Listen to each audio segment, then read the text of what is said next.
लोकसभा निवडणुकीमध्ये महाविकास आघाडीला 30 ते 35 जागा मिळतील असा दावा शरद पवारांनी केलाय। तर पक्ष विलीन करावा लागेल अशी वेळ महाविकास आघाडीवर येईल असा पलटवार यावर चंद्रशेखर बावनकुळे यांनी केला आहे। मागच्या निवडणुकीला 5 वर्षापूर्वी काँग्रेस पक्षाला 1 जागा मिळाली, आम्हाला 4 जागा मिळाल्या, 1 ते मुस्लिम लीगला मिळाली, हे समजा एकंदर 6 जागा विरोधी पक्षाला मिळाल्या। आत्ता असं दिसतंय की आम्हा लोकांची संख्या ही 30 ते 35 याच्या आसपास जाण्याची शक्यता आहे। आता विलीनीकरणाच्या गोष्टी याकरता करतात आहे, एक तर शरद पवार साहेब उद्धव ठाकरे सोबत विलीन होतील किंवा शरद पवार साहेबांना काँग्रेसमध्ये विलीन करावं लागेल।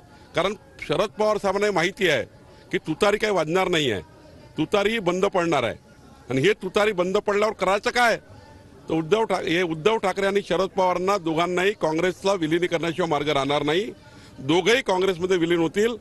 असंच भूमिका मागच्या 2.5 वर्षापासून उद्धव ठाकरेंनी स्वीकारली। काँग्रेस जे जे बोलत आहे ते उद्धव ठाकरे करतात आहे, काँग्रेस जे जे वागताय तसे उद्धव ठाकरे वागतात आहे। कुठल्याही लेवलला उद्धव ठाकरे मताच्या राजकारणाकरता खाली पडायला तयार आहे। पक्ष विलीनीकरण करावं लागलं अशी परिस्थिती